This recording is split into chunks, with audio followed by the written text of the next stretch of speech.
This is our first event in our year-long workshop series. This fall, we're focusing on oral history in the city. So we all know that oral history tends to be a pretty small scale, often only two people intimate encounter, and so we're asking, how do we scale that up to the level of the city? Can oral histories help us learn something about how cities work, how they change, how individuals and communities find meaning in a particular place, how neighborhoods form and how they fall apart? And so this evening's event, I think, is a really great way to kick that off. Christopher Allen is a producer-director of documentary media projects and a programmer of multidisciplinary events. After graduating from Columbia University, welcome back, and studying at Trinity College Dublin, he co-founded UnionDocs, a center for documentary art, and has been responsible for the organization's growth from grassroots as the executive artistic director. He's initiated many collaborative projects, uniting the creative efforts of hundreds of artists, documentary makers, and communities, including Living Los Series, Documenting Mythologies, Capital of Punk, and Yellow Arrow. This work, which has been exhibited in festivals, galleries, and museums internationally, has been awarded grants from the NEA, the New York Council on the Arts, the Rockefeller Brothers Foundation, and the Academy of Motion Pictures Arts and Sciences, among others. In 2014 and 2016, Brooklyn Magazine named him one of the most influential people in Brooklyn culture. That's a really special honor. I think actually one of the other 2016 people is speaking later in the series. Zahir Ali is the oral historian of the Brooklyn Historical Society, so I was just calling from their list when I put these down. Christopher served on the juries of film festivals such as RIDM Montreal and Doc Lisboa, and on funding panels such as NYSCA and LAF. He collaborates on live media performance projects with his partner, ASM Kobayashi. So welcome, thank you very much, and welcome all of you. I'm going to pass around the sign-up sheet if you're not on our mailing list and you'd like to be. Great. Well, thank you so much, Emma. Thank you all for being here this evening. Really excited to be able to share this project in this context because it's definitely a context that we thought of in developing it and one that we continue to kind of be interested in participating in. So let us get started. Can we cut the lights? Good. So let's start here with shot number 212. Since we're in Manhattan. Shot 212. My parents brought me here in 1941. I know everybody. I walk down the street, everybody says hello to me.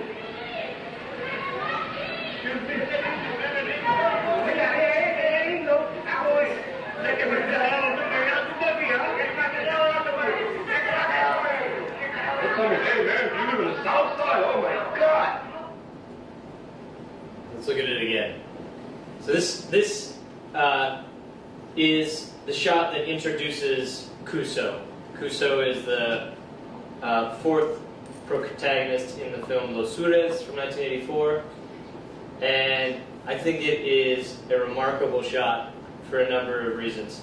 Not only because in 23 seconds you get immediately a lot of things about Kuso. You see his swagger, how well regarded he is in the community, and like his spontaneity with this guy. When you watch this for the first time, you think, is it a fight? No, there's a cop in the background. What's going on? The cop's shirt's not buttoned up, and also how like everybody's wet and there's just water flying everywhere. Then you see droplets on the lens of the camera as he spins around and catches light. The cameraman's doing like really good work here, and there's also so many people in this shot. There's like 45, we tried to count them, people in the shot. And if you look closer, there's an insane number of details. There's the boarded up buildings across the street, the graffiti in the background. As it pans, this man's got something in his cup there. It pans quickly. In that window, you'll see a pair of hands coming out of the window. The cop apparently is radioing as well. There's just so much action captured in this one little incident. And so this, like I said a little bit before, this encounter between a 16mm technology and a Brooklyn neighborhood in 1984 is really and all the things that happen in the margins of the frame, all the background images. That was in many ways the major inspiration for the project. So I think this is a remarkable shot for its for how it works in the film, for its cinematic value. But it's also, the content of this shot is also remarkable, because the connection, I get anyways, kind of some chills seeing this level of connection on the street. And let me tell you, when you walk down most streets in Williamsburg today, you don't really see this. You see more of this, you know. So for me, this shot was remarkable. But for Kuso, I don't know. It's not so remarkable. I think he thinks this is sort of what happens when he goes around. This is where my spirit resides. Let me put it that way. I could move any place in the world, and my spirit will always be here. So we'll hear more about Kuso later and what he's up to and a project that we did with him. But the here that Kuso is speaking about is, of course, Williamsburg, Brooklyn.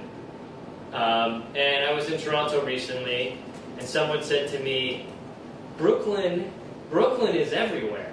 Cities all over the world are becoming Brooklyn. And you probably understand what she meant. We might even say that parts of Morningside Heights are becoming Brooklynized. And at a recent screening of our project, Living Los Sures, at a public park, we had the privilege of having Eric Adams, who's the current Brooklyn Borough president. And he definitely agreed with this idea. Is that Galileo had it wrong. The sun is not the center of the universe, it's Brooklyn, baby. Can you all hear in the back? It's all right. Up is better, right? I like the volume. Yeah, on the wall here. On the wall? This one? Yeah. All right. We try again. I just want to, let's see how this compares. Is that Galileo had it wrong. The sun is not the center of the universe, it's Brooklyn, baby. Okay, hopefully that's a little better. So, the sun is not the center of the universe, it's Brooklyn, baby. I'll tell you a little bit more about that event as well. And this is just a quote from the New York Times as early as 2009, noting all the places around the world that had been called Brooklyn, or had been called the New Brooklyn. So, while I don't hate the idea that my home city my home borough for the last 13 years, and a place that I love very much, a place with an insane number of coffee options. This is just the coffee on a few blocks in Williamsburg. That place is the mirror that other places need to be held up to. This kind of thinking is, of course, totally and completely false. And as a former police officer, Eric Adams, he knows that. And he knows that Brooklyn is a huge, huge place. Anybody know what number city it would be in terms of population if it was separated from the rest of New York City? Third. Third? Close. Fourth? We got fourth. Fourth is right. Put it in the back. Yeah, so it would be the fourth biggest city. And, of course, it's also a vast socioeconomic mix with extreme and increasing gaps between the rich and the poor. It's a place where currently homelessness is at an all-time high, or equal to as high as it's been. And though mostly erased from the most popular media about Brooklyn today, it's always been home to very strong communities of immigrants and people who have lived incredible lives.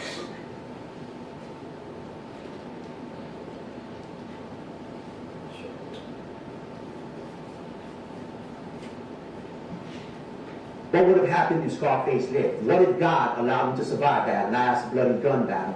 What would his life be at?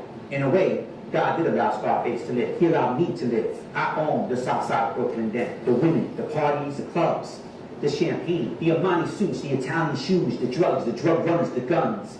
I lived that life and I loved that life until one day a good friend of mine and someone I thought I could trust shot me. It played out ugly. I died twice, once in the back of the ambulance and another time in the hospital. Both times, God brought me back. Me, a drug dealer, a player, street smart and street mean. God shows me grace. And that grace confronted me and it challenged me. That grace demanded, what are you going to do now, Angel? What are you going to do now with your life? I tell my story to save other young kids from living the life that I lived, from having to say goodbye to so many friends, so young. My story, my truth. God's the grace, tells it like it is, tells it like it was on the mean streets of New York City, my streets. So you can get that book, I think, online. We have some links to it. This was a video that was part of a project that we did called For Sale in Los Sures, which looked at different things that you might buy outside of sort of the conventional what was for sale. But the bigger idea was that what Brooklyn is, of course, Brooklyn is for sale. This is a fancy department store in Paris called Le Bon Marché, I guess. And their annual autumnal theme was Brooklyn, just last fall. So, yeah. That's so that film with Angel and the coffee film and a few other clips I've showed already all are sort of pointing to a collection of shorts about what's for sale in the neighborhood. And I wanted to show you now a piece. Maybe we'll see how long. Maybe I'll show you about 5 minutes of this short film of Memory in Los Sures, which was one of the first films made for Living Los Sures project, and really does use a great deal of sort of oral history as its sort of operating principle.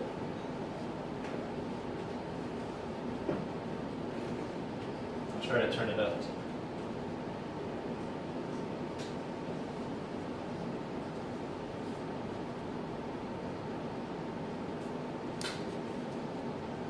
I was born in Williamsburg section of Brooklyn, New York. You know, South Second, South Third. South First, South Second, South Third. South First, South Second, South Southwest, Third. South Second, South Third, like that, you know, the names on the street. That's why they call it Los Sures.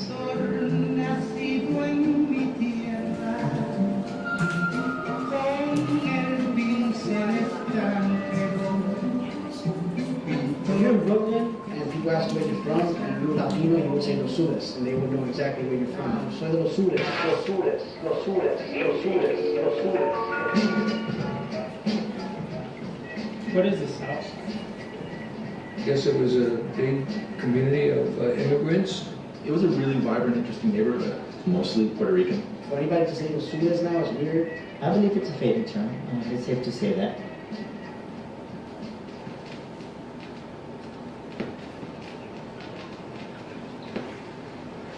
I used to have a boat, and we used to be able to put in at Grand Street. I remember one time going up to the Greenpoint Terminal Market, and they had a big pier that stuck out into the river, and the pier was left entirely as it was one day when it looked like the workers had just walked out of there and never come back. And there were still lockers with newspapers and coats and hats in them, and there were still like big bags of coffee piled up, and everything was like dusty. So it was really nice to explore, you know, the river, the industrial past of the neighborhood.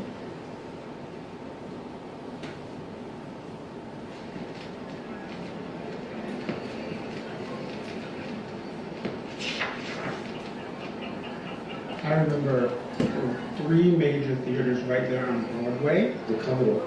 I wanted my father many times. But that was like Saturday, 50 cents, 3 movies, plus cartoons, like, you know, that was your day. You know, the movie theaters for young people was it. It was Hollywood. It was magic. And I would go with my mother, you know, and of course it was crazy because people was talking to the movie, you know. Don't do that. You know, and so I had to shout, you're crazy. My grandma would like bring food, it was like picnicking. Everybody. And the whole family would go in there and People have bring chicken. pots into the come from. I never thought of myself as poor, but you know, now when we think back, yeah. Those kinds of things that I experienced are gone.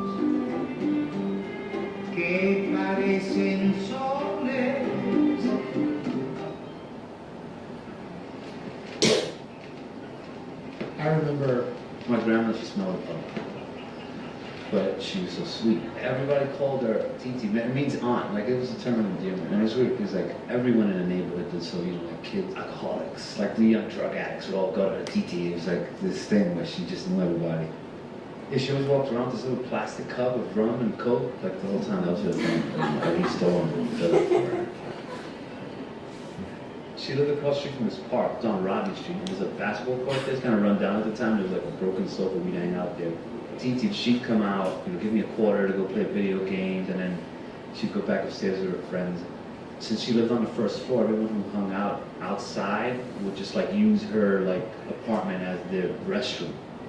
So the whole neighborhood would just like come in until my aunt would come in, just like throw everybody out.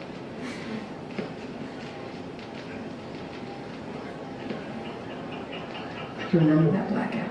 I was going up into my building, and when the lights went out. I think we were watching TV, or my grandma was watching TV. What happened to the television? You know, what's going on? The fans went off.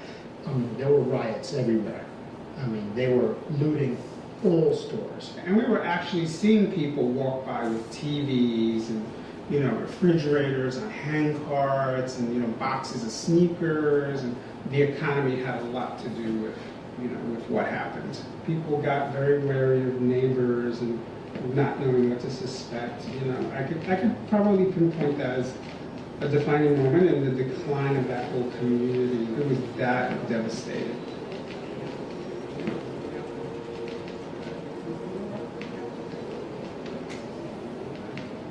I remember they had gangs there. There was about 4 bikers that I knew, the unknown bikers. I think the Majestics was one of the gangs, and the Chingalings. The Dukes. Oh, there was also the vampires. They wore capes. My brother was a prospect in Mystery Nights.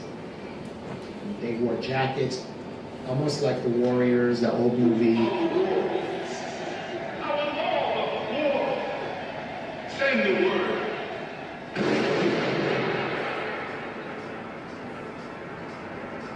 When you hear a rumble of motorcycles coming down and you hear cling, cling, cling chains, you see everybody's mother calling out the window, Chichi, milagro, Frankie, dentro, pa dentro. And so we had to all go upstairs while they set up, and you know these rumbles like right down the stairs. Bike change, trash cans come flying, blah, blah, blah. And they trash some bikes, some bikes get there, some guys get bloody noses, everyone get beaten with bats. You know, 10 minutes later, la jara, la policía, let's go. It's romanticized now in narratives of print and film. It's human nature to sort of romanticize the past. But it was hard. When you hear the sort of excitement people's talking about that period, is that they survived it. You don't know what it was like. I do, because I survived it. This was, of course, the teenage gang capital of New York City. We lost 48 young people in the Southside, 1 square mile. Population maybe about 32,000 in a 12-month period from 1979 to 1980. It was in. So we'll leave that there. The film is available on our website, Living Los Sures, and is streaming. And it was directed by Lori Sumi and Andrew Parsons. Andrew came from a more radio and sound background. Lori was a visual artist and filmmaker. So they combined together to kind of make this piece. And then those of you who have seen the film Los Sures may have noted a couple moments where they've actually traced the film to kind of create these animations in the foreground of different shots. But they played a lot with the textures, but went through initially about a 6-month period of just collecting many interviews, and then used that to make the piece. So thought we might do a brief geography lesson. So Brooklyn, Manhattan, Los Sures. And so zooming in a bit here, this is how the neighborhood of Williamsburg is broken up into districts. The north side, from like the 50s, was mostly white. It was Polish on the west and heading towards Greenpoint, and Italian sort of more to the center, and east Williamsburg, mostly industrial, bordering on Bushwick, but also African American and some Puerto Rican. The Hasidic section is one of the densest areas of Satmar, the Satmar sect of Hasidic Judaism. And in the middle here, Los Sures. Little confusing because Los Sures is also known as the South Side, and the Hasidic area is known as South Williamsburg. People are a little touchy about you mistaking that, so good to know the right names. But Los Sures, the point that I kind of want to make here is that the neighborhood is extremely divided, and very much divided by ethnic and racial boundaries. And as a kind of illustration of that point, right in here is this massive public pool that is part of a park called McCarran Park Pool. It was a WPA project. Like 2,000 people can be in this pool at once. It's huge. But the same year that the film Los Sures came out in 1984, it was shut down. And most of the politicians who were around at that time will tell you that it was not the fact that gangs were fighting, but more the fact that the population on the north side was not excited about the populations that the swimming pool was attracting, and so they wanted to actually shut down the swimming pool because they wanted to kind of reinforce those boundaries. So Los Sures itself is also not is also divided. The BQE goes right through the middle of it. That's a big highway for those of you who haven't been to Brooklyn. And it's amazing how this piece of infrastructure creates this enormous psychological space, right? So in the film Los Sures in '84, you hear a lot about this side and the other side. You know, in the beginning, one guy says, on this side, we got a couple bodies, but on the other side, they got a lot of bodies, referring to people who had been killed in gang violence. And when you talk to people in the neighborhood today, still long-standing residents, it's always this side is your side, and the other side is on whoever is on the other side. And UnionDocs pops up here in the early 2000s, and you know, when we arrive, these boundaries are still very much present. They're not reinforced with the same aggression that they were previously, but what is more clear is a division between long-term residents and newer residents, and the real complete lack of shared history and generally conversation, and the sort of segregation of those two communities. So let's backtrack quickly to discuss what the heck UnionDocs is. This is our building. It is a center of documentary art, and I don't know if you can read from the back there, but this man on our building, and that is, recognize him? It's Kuso from Shot 212. So we'll talk a little bit about the mural in a bit, but the top two floors are residential for artists, and the first floor is the small screening room and our production spaces and offices. And we do about 100 events a year in the space, all nonfiction work from a variety of formats: film, video, radio, photography, interactive forms, performance in the written word, and it's very discussion-driven. And we also do workshops on a variety of different topics. We actually are kicking off a workshop on empathy in the archive that is starting tomorrow. It will be a 3-day workshop. We have an artist residency, we have a collaborative studio, we do production, a lot of stuff happening in a very small little space.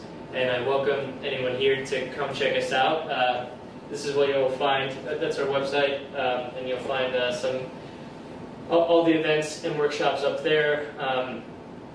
This is actually happening as we speak, but on Sunday night we'll have a really exciting event with Dwayne Chili Yazzie, who is a longtime Navajo activist and is actually a current candidate for Navajo Nation president. I'm told he's a little bit of Navajo Nation Bernie Sanders.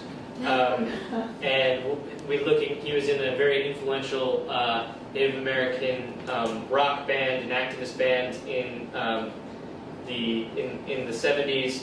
And the event is looking at shiprock to standing rock and looking at activism in a variety of different ways. And it's going to be premiering a kind of audio documentary that's being done with Chile.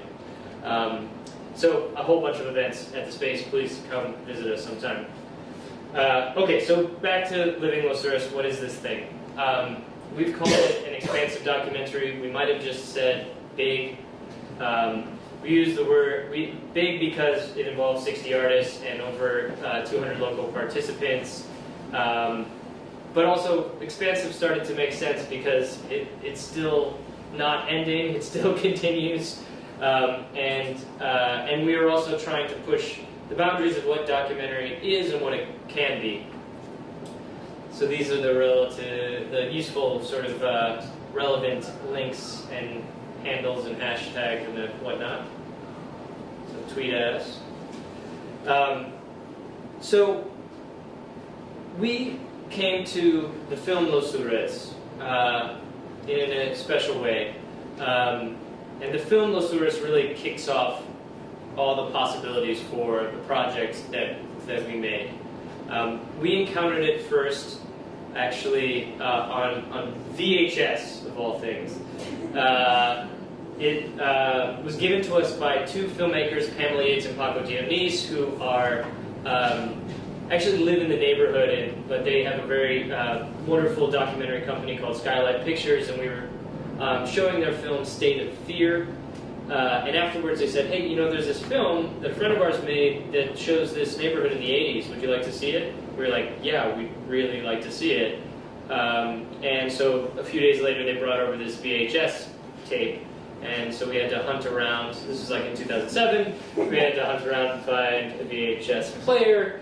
And when we did, we were really blown away because they're really, well, first of all, even on VHS, the film was beautiful as a piece of cinema, and it was such a remarkable example of documentary in the early 80s. I think it is a lot more familiar as a documentary today than actually its counterparts at that time in a lot of ways. But at the same time, it was also incredibly relevant as just a window into this past. And if you kind of try to search for a micro history of just the neighborhood of Los Suras, good luck. There's not much out there. There's actually just one book called The Battle for Brooklyn, actually by a sociologist who's at Columbia. And beyond that, and that is all you kind of get. So seeing these images were incredible. And I'll just tell you a little bit about the history of the film itself. It was directed by Diego Echeverria. This is Diego at the time that he made the film, and this is Diego now, still every bit as handsome. And when we began Living Los Suras, he was really shocked that first that we had found the film and that we had been so inspired by it, and that we were going to devote the next 5 years of our life to working around it and with it. It was a very important moment for me to have gone and meet that community 30 years ago. But imagine what it is as we come back after such a long period of time. That's a huge gift. Councilwoman Reyna has a special proclamation from the city to present to Diego. This documentary is now our living proof. And we need to share this message amongst so many others outside of this room. Thank you. So that screening was a screening in the church basement with Diego, and it is also the screening when we met, was the same time that we met Marta. So Marta is one of the protagonists in the film.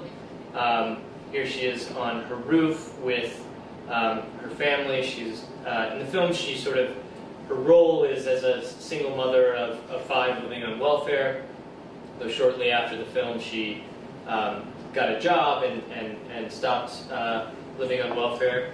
But one of the obvious things with when you get a documentary that's so tightly connected to where you are is to try to find the people who are in it, right? To meet them.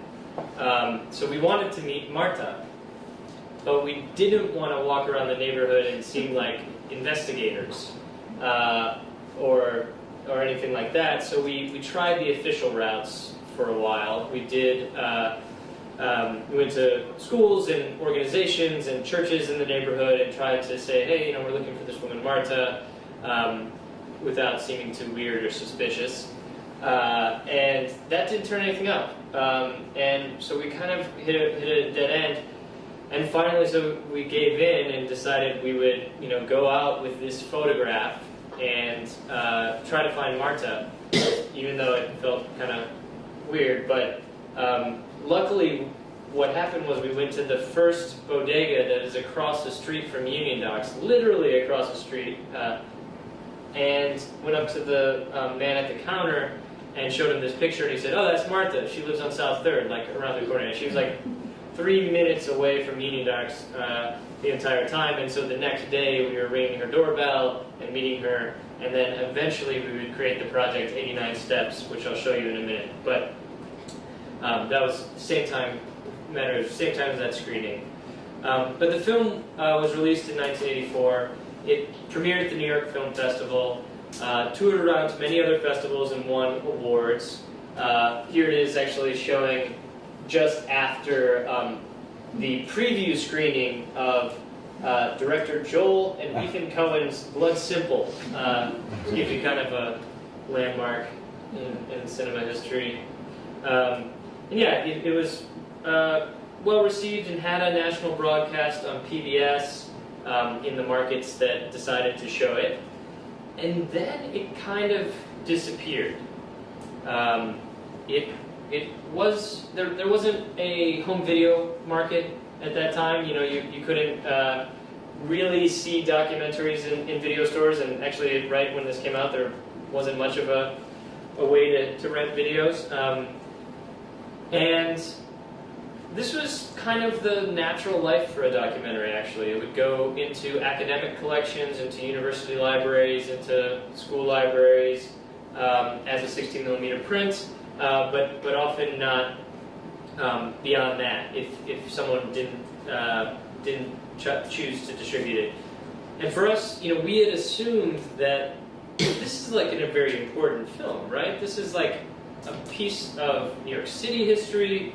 It's a story of you know, sort of the Puerto Rican experience that really hasn't been exposed that much, and you know, it's a beautiful film on its own right. So somebody out there is taking care of this thing, right? Like, this should be well looked after. Well, it turns out that's not the case at all, and actually we almost ran the risk of losing it. And the person who prevented that was Elena from the New York Public Library. What do you do with that original print? It's sacred because it's the only thing remaining, but it's worthless if no one sees it. We're not creating a time capsule, so you have to be both a guardian and be very accepting of the things that happen to film prints when they're watched. Personally, I would rather put it on the projector in Los Ores where people can talk about, oh, that screening we had in the park, and have the film live on that way than have the physical item sitting on a shelf somewhere. So because of the work that we were doing around the film, the New York Public Library was able to begin a restoration process. And part of that was that Elena went out and hunted for all the copies out there. We knew that they had a copy, but she wanted to find the best one, and ideally she wanted to find the original elements of the film prior to the, you know, the copies that were made. so that we could make a very high quality piece. Turned out that was not available, and also turned out that all of the prints that she saw were awful. They were smelled like vinegar and were bright red. They were decaying, and that was the case because documentaries at that time were circulated on the cheapest possible film stock, so they were the quickest to decay often. And so the only copy that we had that was any good was the one that was in the New York Public Library, which was the same one that I was constantly checking out and projecting in public in different places, and could have so easily destroyed. I'm a pretty good projectionist. I have made mistakes, but luckily that didn't happen. And so we did make a 4K digital scan, and then the New York Public Library has a 60mm print that will be in their sort of archive.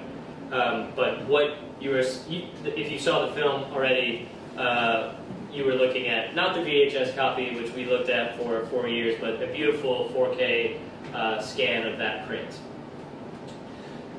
So I want to speak a little bit about the community work that we did sort of with the Living Losaurus project before getting into the elements, because for me, really that is the starting point, that is the purpose of the project.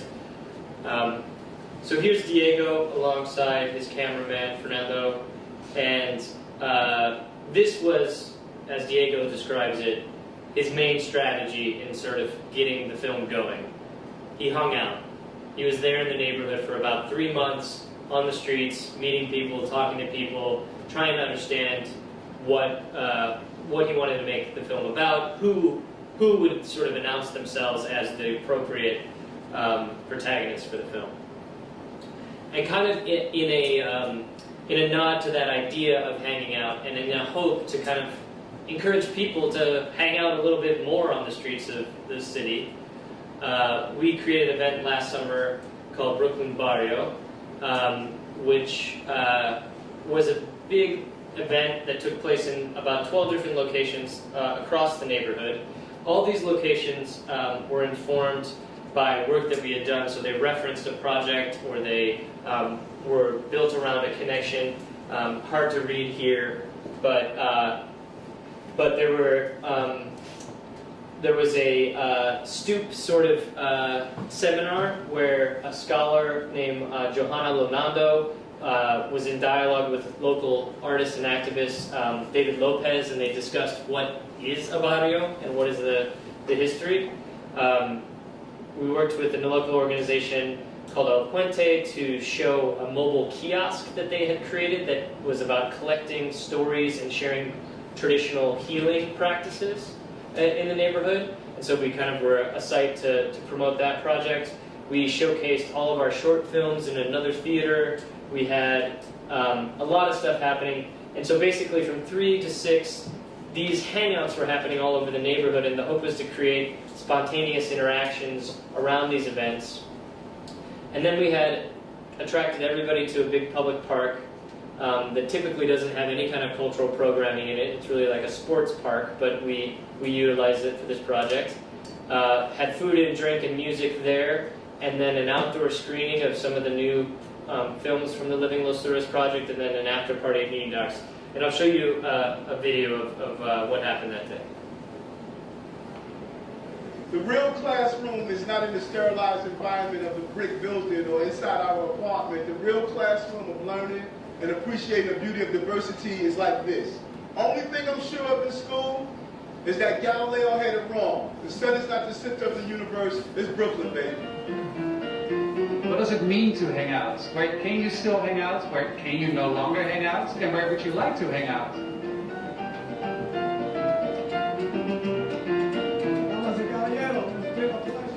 Today we're participating by showing short films made for UnionDocs.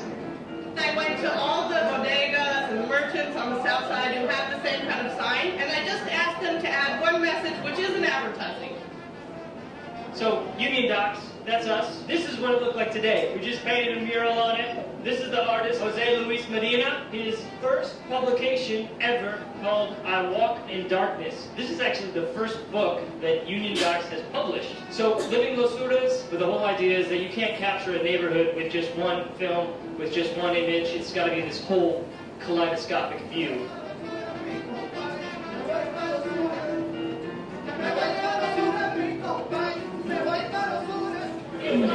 you were at Bonita's social club today, Maria Bonita. She was the center of this hub. We learned through hanging out at this club that there was a lot of richness in this neighborhood, a lot of history. There's still a very strong sense of community. Being marginalized historically, well, yes, we've been marginalized. The other thing about Barrios is that we create our own resources. New York City makes noise! But this is a destination to our community. We happen to just talk about the BQE and how this is a scar, how it divides community. And so he said, well, why not just build over the BQE? They're proposing it in Capitol Hill. And I said, well, hell, why not? You used a word just now that I think has a deep significance to you, Barrio. But Barrio is still understood to be this space of marginality, but it's also understood to be a space of empowerment, of culture, a place that's worth preserving. We're not talking about just preserving buildings. It's a lot more than that. What I'm interested in is the preservation of people. That tends to lead me to thinking about housing issues and making sure that people who live in communities are able to stay there. This is the 5th year that we're exploring Diego Surest. The shorts you're going to watch tonight are the result of hard work of the collaborative studio program. Ready to go? You got the VHS ready? The VCRs warmed up? After 30 projects that had been done about humans, we decided it was maybe time to do one about the other residents of the neighborhood, the animals. Will of all these people to get together, to stick together, to fight for the right. Fernand Luna, he was a photographer who was very active in the housing struggles during the late 60s and 70s. I'm just grateful that everyone could appreciate the work that was done and all the community. Thank you for bringing this forward. Thank you.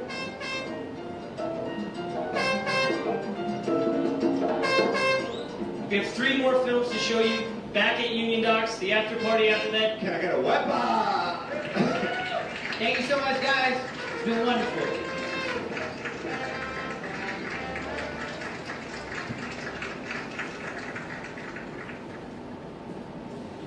So that was all one day. And it was a great feeling to bring together so many different people that we'd worked with on different parts of this project in different ways.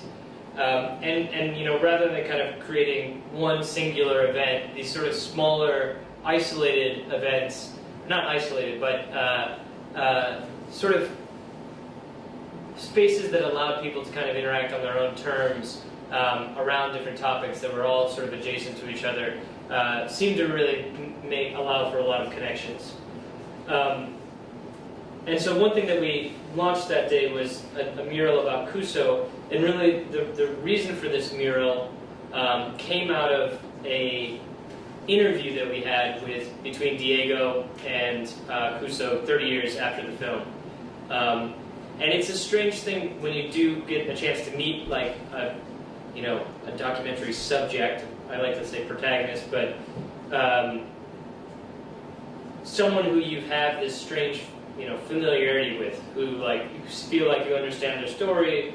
Documentaries give us such a sense of conclusion and such a sense of essence in a way, but of course that is a little bit of an illusion, and people have such depths that are so beyond anything that a film could really try to capture.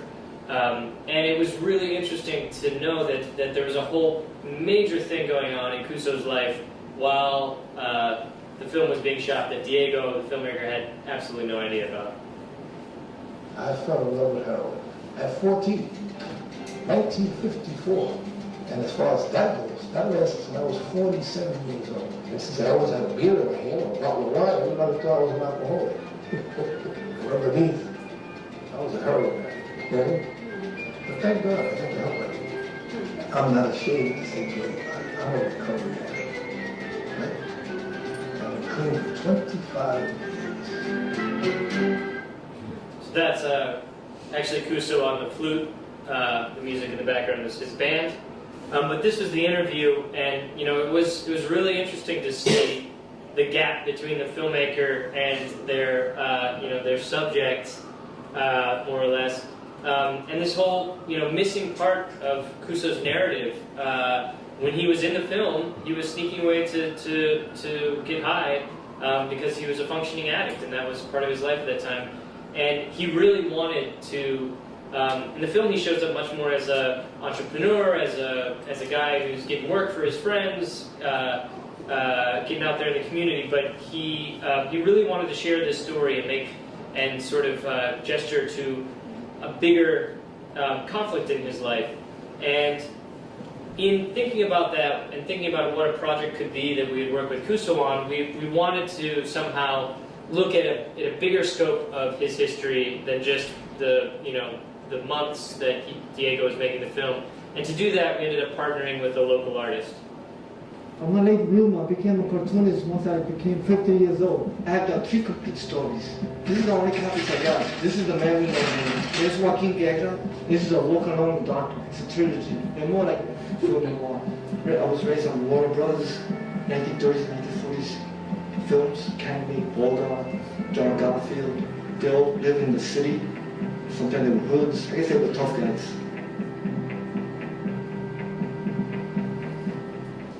So Jose Luis is somebody that we met through the project, and he was publishing his comics through an email list, basically. We got on that email list and thought the comics were amazing. And they were all set in the neighborhood. They incorporated this kind of mixture of, sort of genre conventions, like he mentions, and also his personal history and sort of history of the neighborhood. So we found this to be a text that was worth preserving, and we kind of struck a deal with Jose to that we would design and publish his book if he would work with us and collaborate on this mural about Kuso's life. Turned out publishing a trilogy of comic books is a pretty big task, but we're really, really, really happy to have the piece, and it's a strange document in itself, and it's strange for a documentary art center to have this be its first book, but I feel like it is kind of a mixture of his biography and these kind of fantasies. And in fact, there was one specific page where the main character in the book, Joaquin Guerra, he finally consummates his passion with the woman that he's been seeking for a really long time, and it's on the banks of the East River, and he mentions that like a breeze blew across his ass and cooled his ass off. And when I was flipping through the book with Jose, and he pointed at it, he was like, "That part's true." So then, working with him, it's a little hard to see here, but we came up with a very simple 9-panel comic strip that sort of gestured to different moments in Kuso's life. And it was really a conversation with Jose about what, we showed him the interview with Kuso, we did some interviews of our own with Kuso, and then we talked about what we thought was the right things to show, and then once we had a draft of it, we went back to Kuso. But it shows Kuso's arrival as an infant. He was a Marine Tiger, and so it shows him coming from Puerto Rico. It shows the first moment of prejudice or discrimination that he felt in school.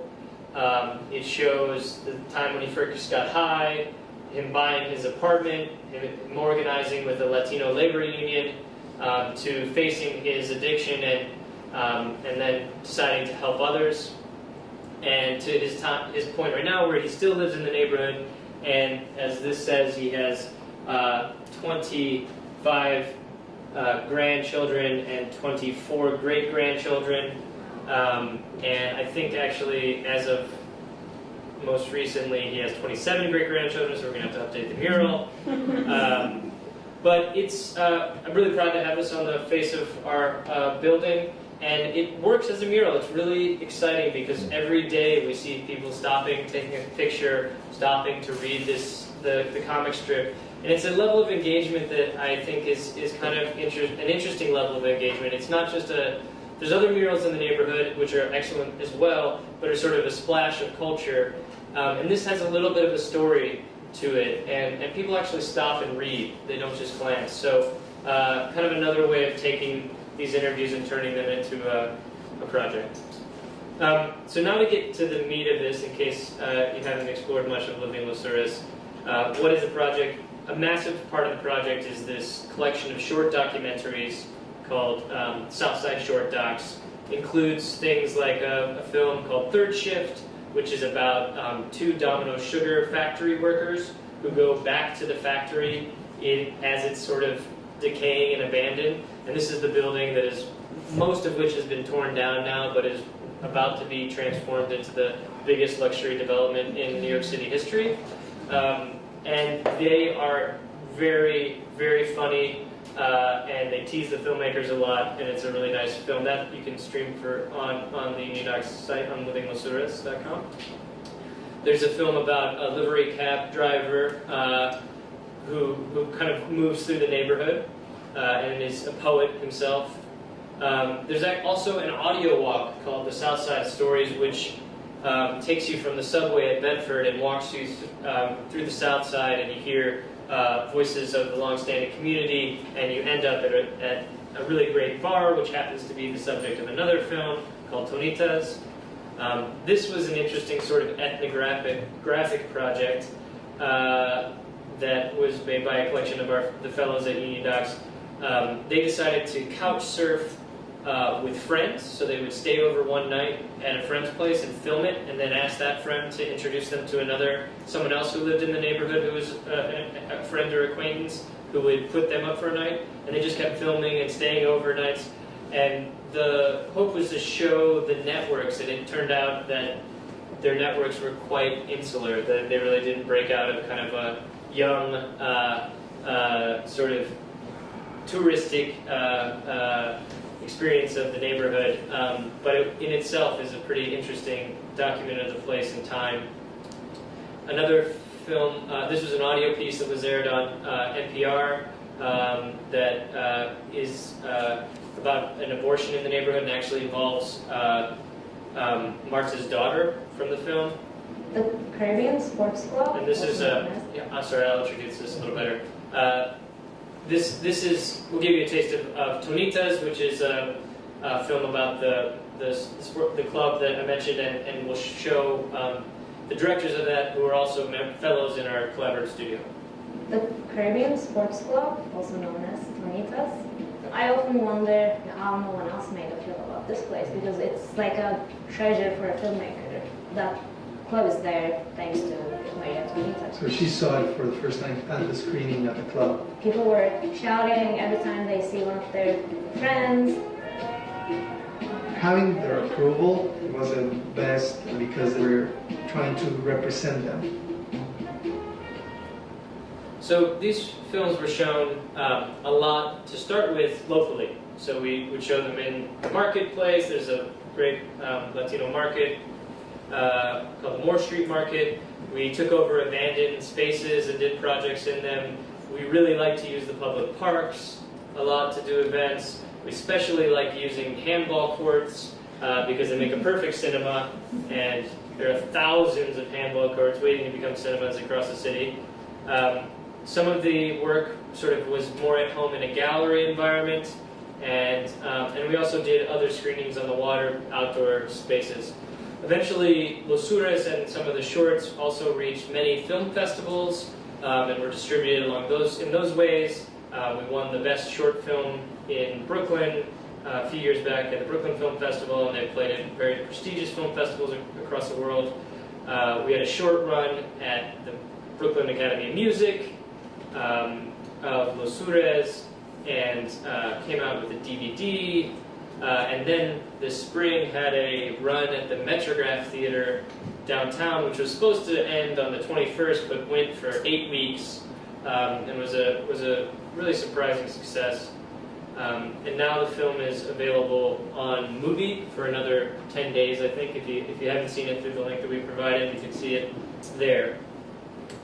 And as I kind of mentioned in the session that preceded this, when people saw this film in these local contexts especially, but even in as we have screened it across the country, there's always someone connected to the Los Sures diaspora that comes up and has to share a story, has to share a memory that the film triggered for them, and it's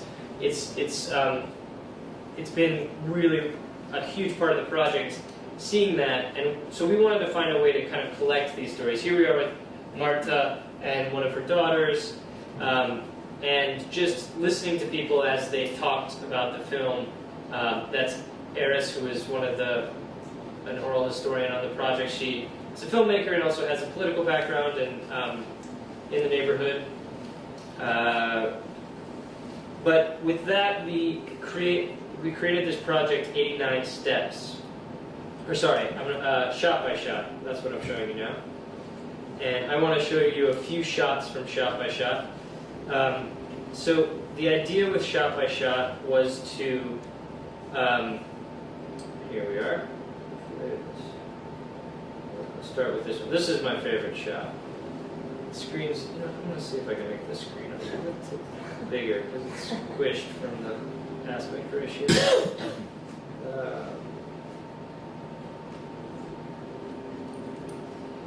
I may not be able to do that. We'll deal with it being a little squished. So this is the 10th shot of Los Sures. Los Sures are tough. If you can survive Los Sures, you can survive anything. And Los Sures is love. So, an amazing shot, right?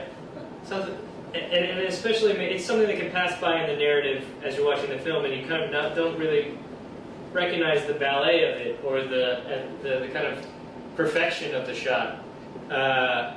But this allowed us to explore it a little further. So when we showed this shot to Ricardo, he was able to quickly locate and say, "Oh, that's Donna Rosa Wilson," and that's her elevator basically.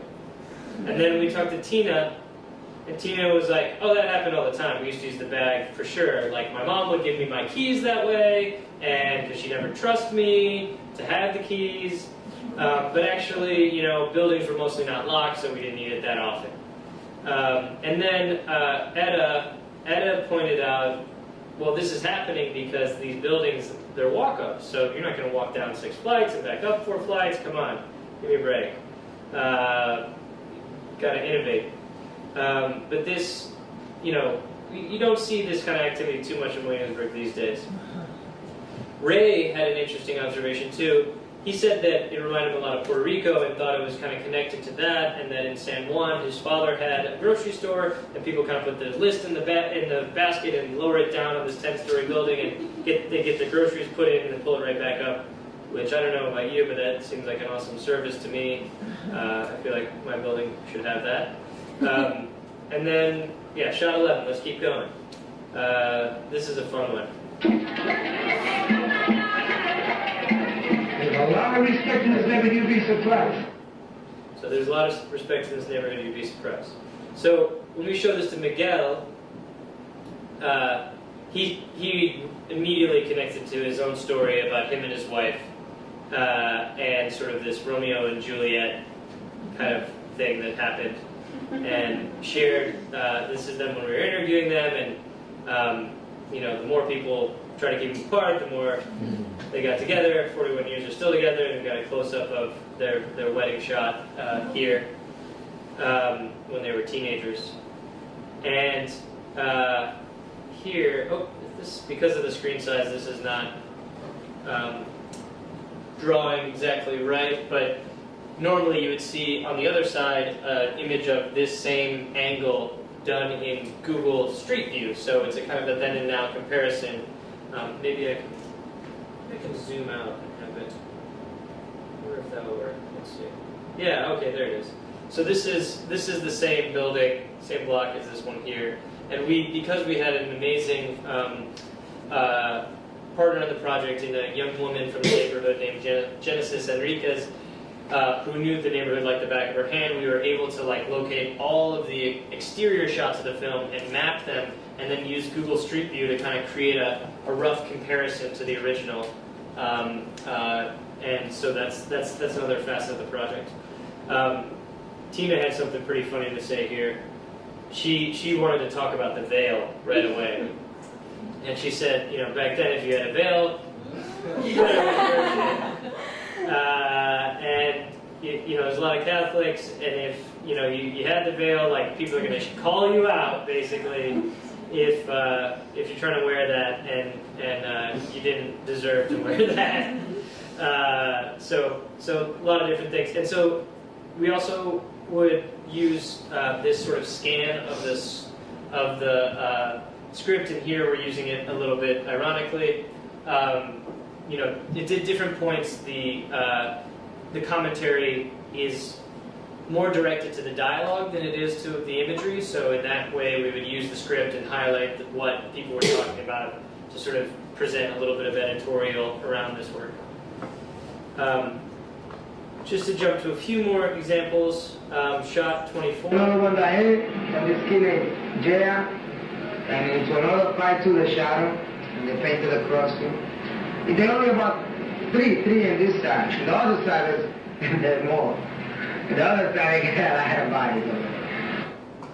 So we were able to find another image of the same wall, actually. And one of the things that we became fascinated with was, who are these stag girls that are illustrated there? And then it lists out the names at the bottom. And so we did a little research, and one of our filmmakers met with some retired Brooklyn police officers. So do you think I should keep on looking for the stag girls? Do you think I can find something? You're not going to find it. If we can't tell you about it, you ain't going to find it. There's a project goes with the stag. If we can't tell you about it, you ain't going to find it, for sure. So they tell us that they didn't know anything about the Stag Street Girls, but a little bit, and that actually is an excerpt from a longer short film that you can watch called Desperately Seeking Stag Girls, in which Sonia, the French filmmaker here, actually does reconnect with the Stag Girls and meets them. So this is the wall today and where it is now. Myrna, who didn't want to be photographed but said use a pigeon, was quick to say that the police were wrong and that there definitely were stag girls and they hang around a lot, and now they're really tight with the Unknown Bikers Club. And so this is the Unknown Bikers Club's annual gathering, which happens just up the street from UnionDocs.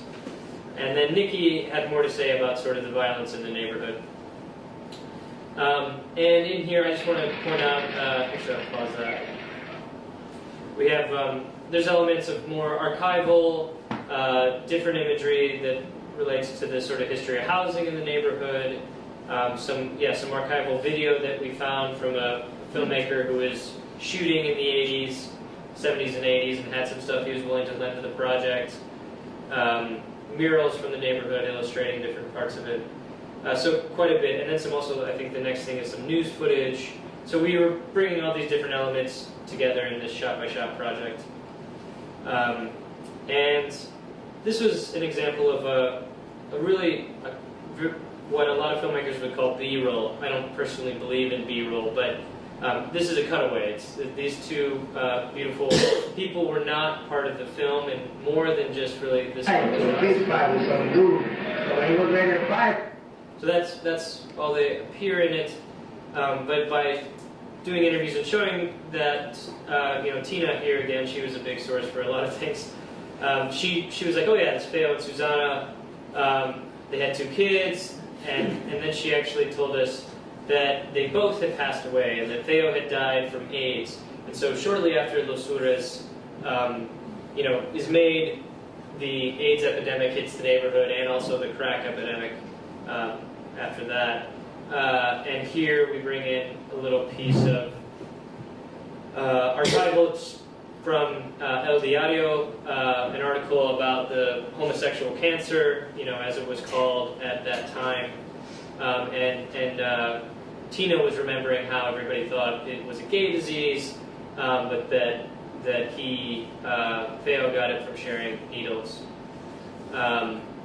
But when we posted this clip on Facebook, we became connected to very quickly to their daughters, Kimberly and Arlene. And so they sent us this pic and let us know that they were really happy to have a moving image of their parents, and that they had never seen it since they had passed away so young. They'd never seen a moving image of their folks. And onward. So one last piece I wanted to mention is that, in addition to kind of deconstructing this film in a literal way for the purposes of creating this kind of oral history, or as we like to say, a people's history of the film, here's all the shots, we're also kind of deconstructing the suspension of disbelief in the film. So let's look at this sequence. Shot 26, overhead shot, crowd gathered around some b-boys dancing. Shot 27, reaction shot, 2 women watching, assuming, from the building nearby, checking out, kind of justifying this overhead shot. Shot 28, close-up, zoom back to the dancing scene, and we'll end up on the ground in the dancing scene.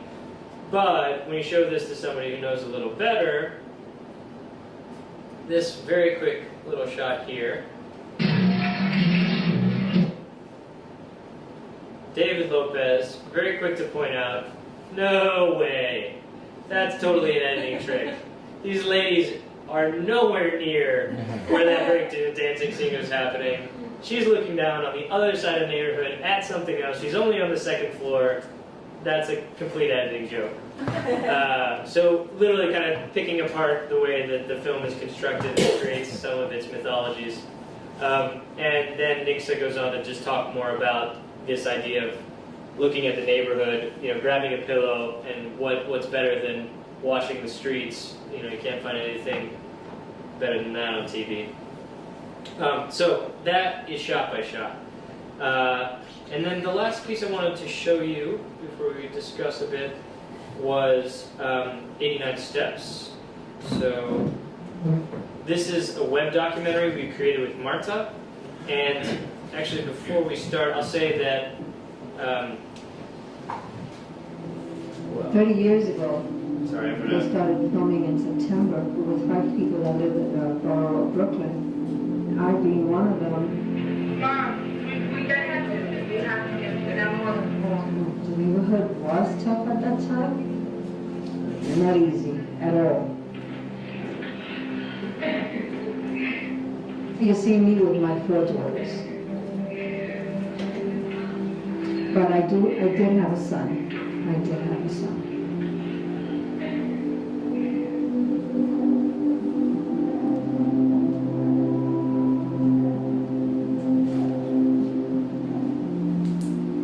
I can tell a story at school about anything to anybody that wants to hear it.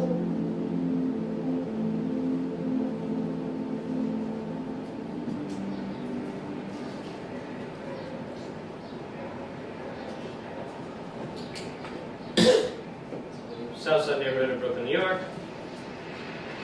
This is Marta's block. Use your mouse to move up and down the street and find Marta. So I'll just say briefly that prefer people to play this at home because interactives are a much better experience that way. Me driving kind of takes away a little bit of the mystery and the point. And I kind of associate it, I don't know if you all have experienced this, but how like if you see somebody else's mouse on the screen, like it's so annoying, but you never get annoyed at your own mouse, right? So it's kind of like that for this. But in any case, that's how we got to do it because I want to share just a few pieces of it with you, but it's better if you do it yourself. So move up another block, we go here. This block here is called Southside Street. This area itself is called Suez.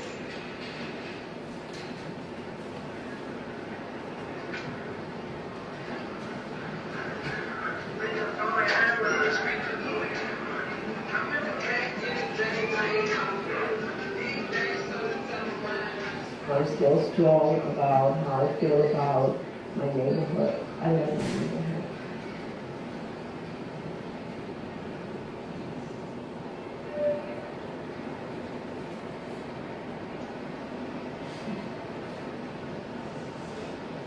All right, so if you keep looking, you're going to find me.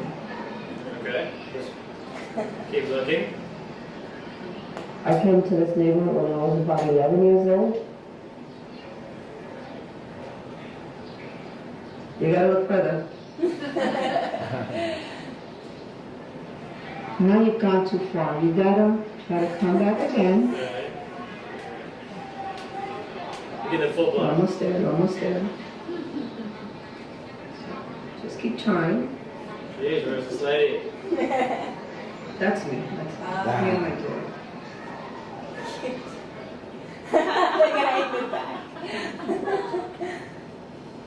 So this is the stairs. This is where the project takes its name.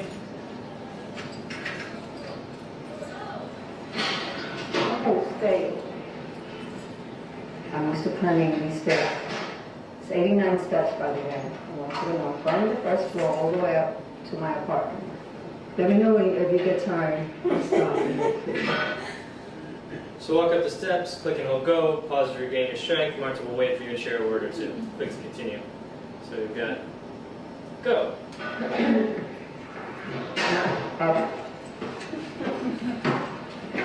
People climbs them stairs like a champ.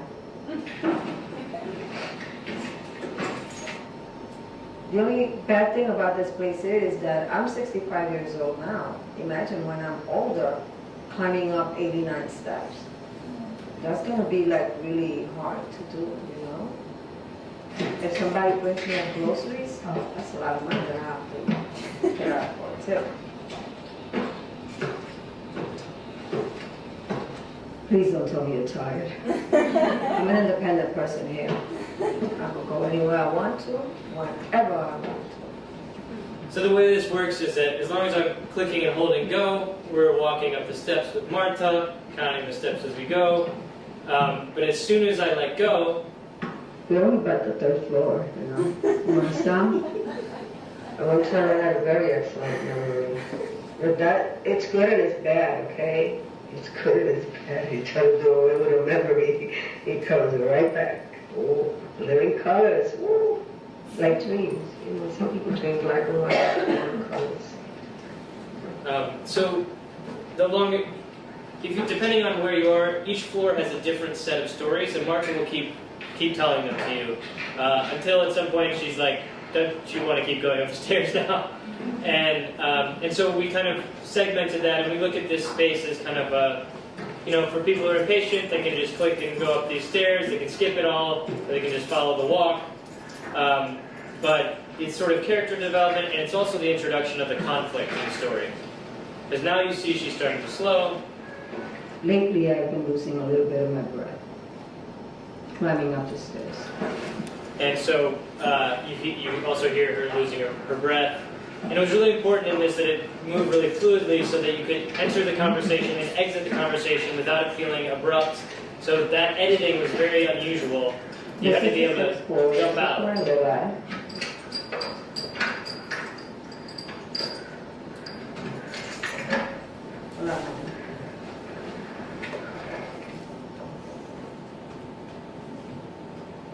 Then, oh, I think this is my fault. I don't find the need to leave Williamsburg to move to another area so that I can solve my problems. I'm going to deal with my problems here. Mom, we got to do we have to get Not more than 4. 1, 2, 3, 4, 5, 6. I think that for the kids, they would have to choose either they want to live in this neighborhood or they want to get out. And if they want to live in the neighborhood, what are they going to do to make it better? So in this scene, we'll play one more scene here. It says Marta lived in an apartment for 40 years, use your mouth to cook around. And if they're going to get out, how are they going to prepare themselves to get out of it? Because it's very hard. When you live in an area like this all your life, and this is all you really know, how do you get out of it? How do you get out of something that this is all you know?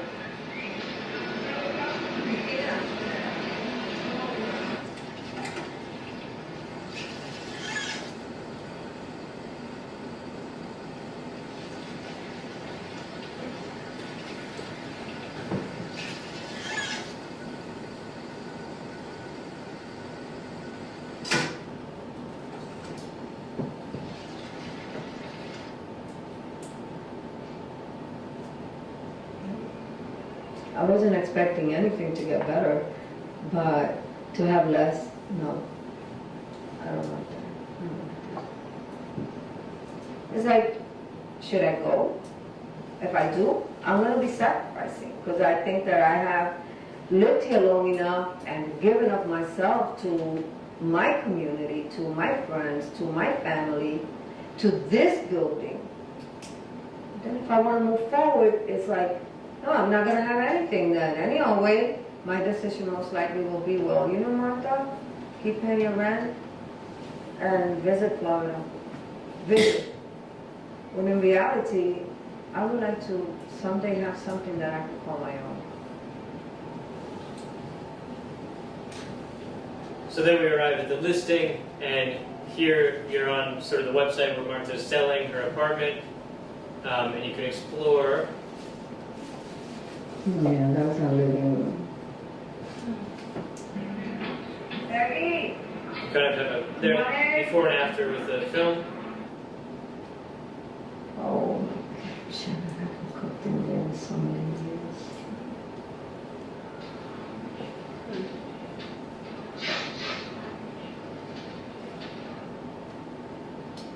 Wait, I need to put on my glasses.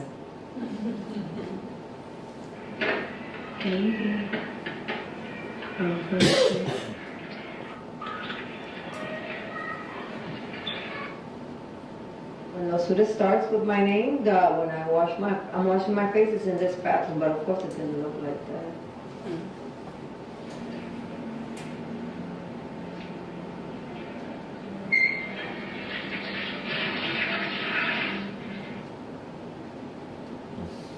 And then if that offer doesn't happen, it's off the table. You know, people like to do that little thing, you know, well, how about if I offer you 160, 165? Well, I have to think about it, really, 175 is the lowest I could go. You know, I've seen that on TV too much. In Brooklyn, have you come across the bridge? Hey, you gotta cross the Williamsburg Bridge? This is Nosura's. okay, we got a call here. I guess we're gonna answer. May this be? Hello? Who's this? What happened?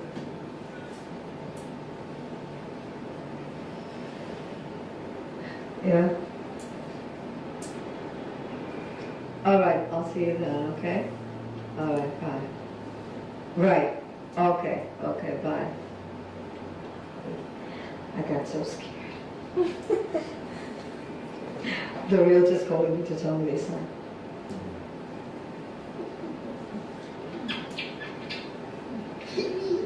I want you. It's very intimidating, very powerful. It's like, I'm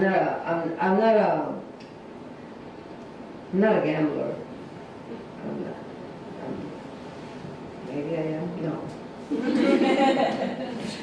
So we'll leave it there. There's a video that sort of tells her story from there at that point forward. But really, with experimenting with 89 Steps, we wanted to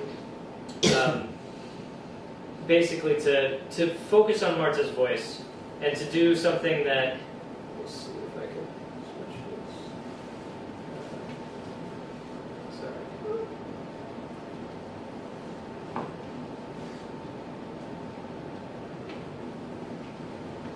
Jump back here. To do something playful with her, where we didn't have to kind of. Here we go. This is one last clip I want to show you, where we could kind of highlight her voice and the fun way that she tells stories. And a big part of the project was working with a lot of organizational partners in the neighborhood. And one of the biggest ones was the first there, El Puente. This was an organization you actually heard in the film of Memory a lot about the sort of their founding, and you heard a lot of the voices of their founders, Francis and Luis. But we knew that in order to do this project, we needed not only their blessing to kind of be entrusted with these stories of the community, but also really their on-the-ground work. And the first meeting I had with Francis, I said, you know, we're interested in working with this film Los Sures, and she said, oh, you mean that movie we hate? And my jaw dropped. Because it was, the stakes were pretty high for that for us. And I was like, wait, what? Like, and then she explained to me how like, as an activist in the neighborhood, she was disappointed by, you know, the representation of the community, and that it didn't show bankers and entrepreneurs and doctors and lawyers and so many people who also came out of the neighborhood, but just instead focused on the poverty. And that was Diego's explicit purpose with the film. But she agreed very kindly, because she saw the window that it provided into the history, to kind of embark on trying it out. And after she saw the film again, she was really struck by it. She saw it in a different way than she saw it 30 years prior. She saw it more as true to the stories of the people that Diego had chosen, even if it didn't perfectly represent, you know, sort of her history or the more the account of the neighborhood as a whole. And part of the shop-by-shop project and part of everything that we wanted to do is be able to incorporate these sort of dissonances and these contrasts and these disagreements into the broader project and say, yes, that's all part of the neighborhood. Because for me, you know, when you have kind of a vision of a place, what you really have is a map of different people's perception of that place, not a thing itself. And so from shot by shot, I know now how other people saw objects and places and things and ideas and images and what they thought of them at that time. And I think that's the most similar to my experience of place today. So what we were really looking for in producing this was trying to find that kind of perspective oriented view. And I'll give the last word here to Francis. The sanctity of community is not understood or even considered when you're talking about urban planning, particularly in what's going on right now all over this country. Gentrification at every single community. Every time I talk to people across the country, it's the same kind of thing. Yeah, you should see what's happening in Mission District. You should see what's happening in this community. So yeah, I think that this is going to resonate in a very deep and powerful way, and hopefully we'll start to reinforce this national dialogue about the community. So yeah, that's maybe where I'll leave it.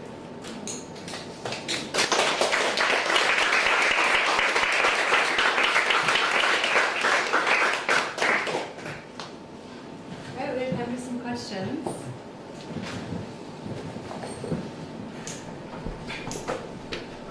Hey. I just want to say this is so cool, like incredible. Thank you. And I have two questions. Maybe not entirely related, though maybe they are. The first one you sort of got at towards the end of your presentation. I'm wondering if you encountered any resistance in the community to what you guys were doing. And secondly, on a more like nuts and bolts level, like from very beginning to wherever the project is now, I don't know if you feel like you've ended the project or if it's still ongoing. Like, yeah, I'm interested in like what the nuts and bolts were, like how many people were on your team, like how many different collaborators you brought in, just because again it's just so well done. Like the website looks so clean and like, I don't know, just really well developed. So I imagine you worked, it feels like you worked with a lot of people, but I could also see you working with a small team. It was all me, pretty much. Yeah. No, huge team of really talented people who like devoted way more time and energy than we expected, and well above what we were ever able to, you know, sort of compensate them for. Like, you know, they're doing it for a small percentage of their normal fees. But yeah, so those are both really good questions and prompts. So the first question was a resistance. Absolutely, and I think it was totally appropriate. You know, I think it can be like kind of a cute idea for, you know, artists and filmmakers to like get involved in a neighborhood's history, but you don't really sometimes understand all the politics and all the struggle that's been there. And so it took us a long time to, probably 2 or 3 years, to really gain trust of people and be like, they're not just joking around, they're really committed, we understand like their politics and like why they're doing this. They're not just like trying to come in and be thoughtless. And so really a big victory for me is that Francis Lucerna, whose organization I think is one of the best in the country in terms of community arts, and all said that UnionDocs has provided kind of a model on how arts organizations can enter into community, like slowly, respectfully and cautiously, and with an understanding that you kind of, don't know everything. So that was a really big part, and there was, and then I think generally there hasn't been, since the project come out, much negative feedback. There's sensitivities, but for the most part, we've seen like a really, really positive responses, and I think that's been because the project is so diverse. Like it's meant to have many different angles and not say this is one thing that the neighborhood is. And then to the picture of like the nuts and bolts and the team, like the first thing that took a long time. We didn't say like this is like a 6-year project really, and it wasn't intended to be that when we started, but just kind of kept going, and we just kept realizing that there were more layers to the onion and there was more stuff to do. But it was very project based, so it's not like a. I think of this as like Living Los Sureños as a big umbrella or a big pot, and we can put a lot of things in that motivate, that are fun to do now, right? Or like with the resources of the people we have, we can do these projects.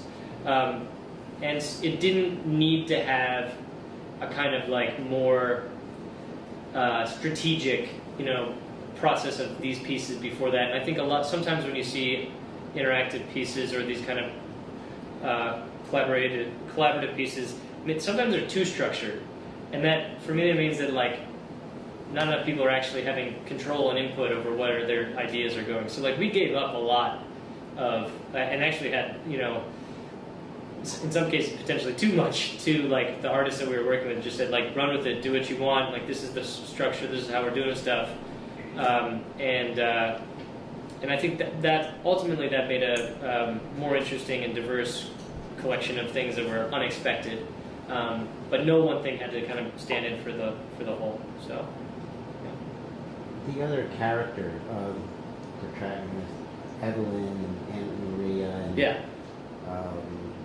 Tito. Yeah. There's a line that Evelyn said in the movie that just keeps ruminating in my head. I'm then at another level. Yeah. Which I thought spoke to just the whole community. The whole. Anything else on those folks? A lot of stuff. So much. Evelyn, in brief, Evelyn is still around, still doing great activist work. Shortly after the film, she moved to Greenpoint, partially because things got to, with the AIDS and crack epidemic, things got to a place where she wasn't happy with her kids being there anymore. I think a child fell off a roof and it was under strange circumstances, and so she got out. But she's still an activist. She works at Woodhall and in the hospital there, and does work around gender rights. And she still has a lot to say, and she comes out to a lot of our screenings. We haven't yet done a project with her because we haven't found like the right angle or resources to make that happen yet. But she's very much been a part of this. And sadly, the two other characters have both passed away. Tito very recently. I went to Tito's funeral actually about three weeks ago, I think, maybe a little bit longer, and met his son, who I hadn't yet met, the little boy who was in the crib. Tito died way too young, and we had reached out to him, but he was a little shy about the project, and didn't want to sort of get involved today. But his son told me that he was extremely proud of it, which made me happy, that he appreciated the efforts that were going into it at this point.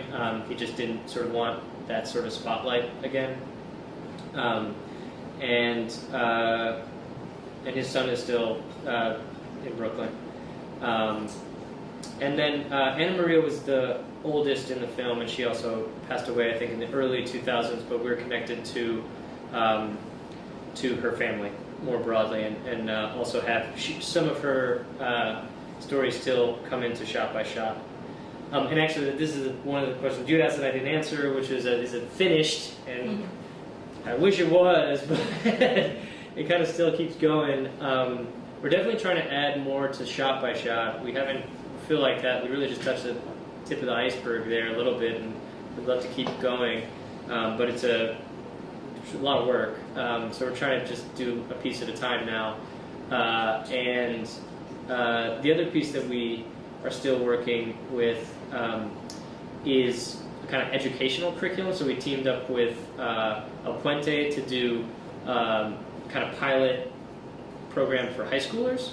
So it's meant to talk about the history of the neighborhood and also some of the issues going on in the neighborhood today, but also teach a little bit about like media, you know, how to do documentary a little bit about like critical media readings and stuff like that. And so that's, I think ultimately that's like a really good place for the project to land, is like an educational tool. And so it will continue in that form locally at least, even though we've stopped producing new short pieces for it. We do have one long-standing resident here, Mario. Mario is... I don't see nothing. Yeah, right. I landed on Southside Street in Frankfurt Avenue when I was 2 years old in 1945. And when I left in 1980, Tampa, Florida, I took Williamsburg. Now I'm back. So he left right before the film started, but still has had amazing things to say about it and been a great supporter of the project, and hoping to work with. You're doing a museum exhibition too, right? Coming up on right. In the neighborhood with some of the great photographs and ephemera and things that he had from baseball teams that he helped to sponsor with his clothing store. Yeah, Little League team. I see it all. Mario did it all. Thanks I for being here. The 50s, gangs, and everything else. The 60s, with Vietnam, with Woodstock, cocaine, heroin, and into the 70s. Fashion, music. I came out of the clothing business and went to a business. I was fortunate in mixing business and the musicians. I confess I was a musician. They became my friends, and they became my customers, and on top of my store, I opened up a private club, and after I dressed them, they would play for me. Tino Fuente, if anybody knows Tino Fuente, Hector Lavoe, if anybody heard of Hector Lavoe,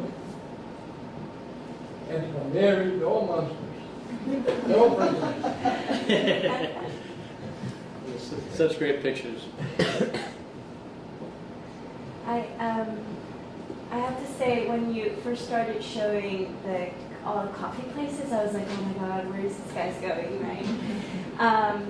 But I come from the West Coast, and there's huge battles over neighborhood right now, and the communities call them battles. You know, Highland Park, Boyle Heights. Just recently in Boyle Heights, the community did a march around the neighborhood, and they served all the galleries with eviction notices. And they were like, you know, you don't really belong here. You're not really engaging with the neighborhood. And so as your presentation kept going, I really appreciated that. I mean, just the fact that you have Kuzo on the wall of the outside of the building shows that you're reflecting the community that you're in. And I think that's a lesson that a lot of other people who have moved into low-income areas or historically low-income areas have not really learned and don't know what to do about, so they could really learn from other modes of engaging community and participating in the neighborhoods that live in those areas. So, well, thank you for saying that. I think that's really nice to hear. I will say that though, that I don't know that morality or sort of like patting yourself on the back is the right motivation for this that right. Because for me it's just like makes good sense. It's like you're somewhere, you want to connect to people around you, like you're going to be stronger as an organization, as a, you know, you're going to have more ideas of opportunities, of things that are possible. So it's just like, it's not about, I get a little uncomfortable when it kind of gets put into a framework where of like morality, because it just seems like just basic good sense and and that, and basically that hides the self-interest, right? Because they're like, I want my organization to be around, and I want it to be a part of this place, and I want to have more people know about what we do and be involved in our workshops and come to all that, you know. And I want to have more friends in the neighborhood. So those are my interests. It's not about like charity, you know. I mean, not to say that I'm against that, but I feel a little bit uncomfortable sometimes when it's put in that framework. Yeah, I was just wondering what you're working on now beyond like the additions that you're doing to this piece. Do you have like a new big project that you're looking at? Yeah. Can you tell us about it? Yeah, I mean, it's always a little like this project was really hard to describe in the beginning, and people are like, "What are you?" I mean, it took me like 90 minutes to talk through it here, like, and so I'm still a little bit in the early phases of it. But right now we're trying to do a project that looks more specifically at economic injustice in the city, but not through with a kind of gaze around pity or poverty, but around sort of ways that people create creative solutions to surviving. And so like there's been a lot of conversation about like the creative class in places, and that's a very specific population that cities want to attract, but we want to looking at like the creativity that exists outside of that sort of paradigm. For instance, one thing that we're really looking at right now is different cooperative structures. So we learned a lot from living Los Sures about all the amazing cooperative housing that really is a major reason why there's still a very strong community of longstanding residents there, is because people organize, create housing, own their buildings. So it's their choice when they leave. And like Marta's owned her building. She was the president of that co-op for a really long time. So very curious about these sort of strategies and innovations that are out there, especially around cooperation. This is this is kind of an annoying oral history question to ask, so I'm sorry for that.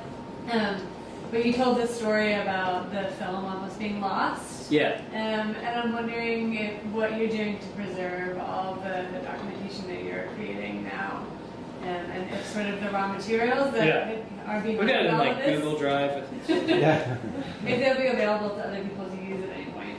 Yeah. We have. When we started out, we didn't have much of a backup system, but our board president is a IT consultant, and he's helped us to get pretty up to date. And so we've got like what you're supposed to have in terms of a backup. So the films and a lot of the images and the raw footage, when the fellows were done with their time, we asked them to kind of dump their raw footage on it, so we got that as an archive. We also have all the interviews, audio from all the interviews, and the transcriptions and stuff as an archive. But interestingly, like some of this interactive work, and you were saying you had a problem with 89 Steps, like some of this stuff, I know it's not going to be around in like a couple of years. It's like, I think of it more like, like a performance. It's like meant to be like something that's like short-term motivation, like gathering of people together, gathering of ideas and resources. And it's more about for me, that's what the internet is good for, in terms of like things that are, like Marta's story, for instance, like, I think that 89 Steps has brought a different audience to it, and that have spent more time with Marta's story than they might have if it was just a short film, because it has this kind of playful, game-like sort of structure. And so, but it was just, it's kind of about that moment, and I think you have to be okay to some extent with it being a subject of the technology of the times and not necessarily being something that's permanent. But you never know. These sort of antiquated technologies sometimes spur creativity in the future. And actually, my wife and I are involved in a performance that is kind of relevant to this group here that we'll be bringing to New York City. We premiered it in Toronto, but it's her show. It's a one-woman show, but it's all based off of an audio recording of a family made in the 50s on a wire recorder. So this is like a no longer used technology where it was literally recording onto like a wire that's as thin as a piece of hair, like a steel wire. And this amazing sort of set of family events is recorded on this tape, and Allison and I kind of came up with a way to stage that as a performance in which the audience is kind of invited to play it. You don't have to do anything, but you kind of take on a placeholder, sort of stand in relationship to different characters in the family, and it all happens around a big table like this. So UnionDocs will be producing that in the spring, and it's very much like a oral history restoration, and very much with a piece of technology that wasn't restored and failed. So maybe somebody will do something weird with 89 steps in the future.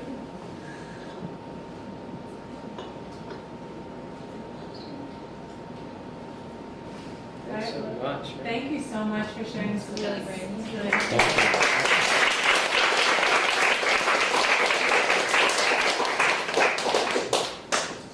Our next event is next Thursday. D.W. Gibson, who's the author of The Edge Becomes the Center, an oral history of gentrification in the 21st century, will be speaking about his book and also the differences between working on an oral history book and working on a podcast about the same subject. So hope to see some of you there. And thank you again. Thanks.